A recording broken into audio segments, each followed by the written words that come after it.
Chapter 24. Flight at the Museum. Bang! A bullet suddenly whizzed past, millimetres away from William and the Christmasaurus. It smashed the streetlight behind them, sending shards of glass showering down onto the street below. "That was a warning shot," screeched a villainous voice from somewhere at the far end of the street. "Now wheel yourself away from that dinosaur, you little lump of pointlessness, unless you want to join him on my wall. I'm sure I can make room for a little head like yours." William had no idea what to do. His heart was doing all different sorts of heartwheels. His brain was racing at 1,000,000 miles an hour. The vision he'd had earlier of the best Christmas ever definitely didn't involve a maniac with a gun. He thought fast, then pushed Stuffy back into the wrapping paper, shoved it under the seat of his wheelchair, looped the fairy lights round the dinosaur's head and screamed, "Run!" The Christmasaurus burst into action instantly. He may have been pulling a boy in a wheelchair and a stuffed dinosaur, but he was still fast. "Stop, stop, stop!" cried the hunter as he saw his prize racing away.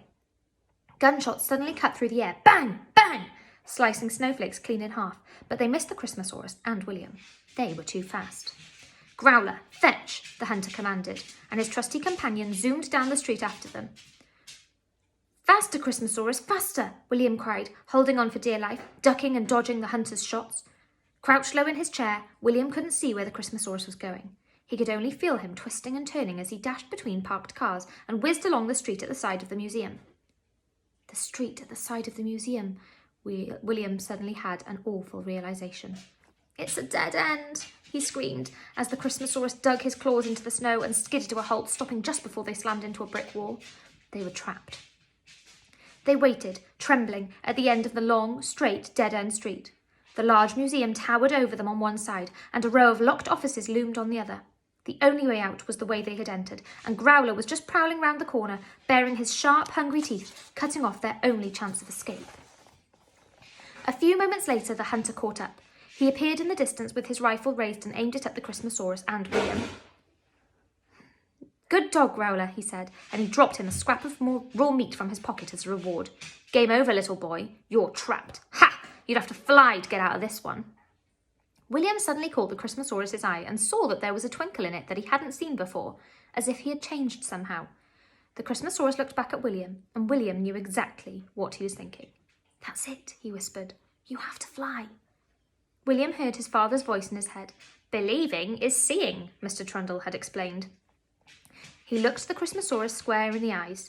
"I know you can do it," he said. "I never would have believed that a dinosaur existed, but here you are. I never would have believed that a real dinosaur would be my friend, but here you are. There are so many things that I never would have believed before tonight, so many seemingly impossible things that might just actually be possible. You just need to believe." "Well, guess what, Christmasaurus? I believe that you can fly," said William, completely honestly. "I believe in you." As those words left his lips, something incredible happened. All the fairy lights that were wrapped around the Christmasaurus and William's wheelchair lit up. They glowed brighter and stronger than William had ever seen. The Christmasaurus felt it too. Something had changed in him as he stood wrapped in the glow of 100 twinkly lights. He knew he could do it. He didn't just want to fly, he believed he could fly. The Christmasaurus suddenly burst into the fastest run he'd ever managed before pulling William behind him with the gleaming reins of the dazzling fairy lights and heading straight for the hunter. "What the devil?" spat the hunter. "Stop this instant!" But they didn't stop. They kept going, faster and faster. "I'm going to count to 3 and then it's over for you and your dinosaur, boy," the hunter called out. But the Christmasaurus didn't slow down. "1, he shouted. The Christmasaurus gained speed. "You can do it," William cried. 2, the hunter screamed, tightening his grip on his rifle. The Christmasaurus took longer strides, getting a little higher with each step. 3, yelled the hunter, and he closed one eye and aimed down the sight of his rifle, just in time to see the Christmasaurus take one final, giant, almighty leap into the air. He was flying. The Christmasaurus was flying. And look how happy he is. Look at his little face. It's my favourite picture in the whole book. The hunter and his dog were standing directly under the flight path of the flying dinosaur as he pulled William's chair into the air behind him. They dived for cover, William's wheels skimming the tip of the peacock feather in the hunter's hat, the hunter dropping his rifle in shock. A flying dinosaur? The hunter stuttered in amazement as he watched the Christmasaurus and William soar higher into the air, whizzing along the street. "A flying dinosaur? I must have its head," he howled like a madman into the sky. William grabbed hold of the luminous reins and steered the flying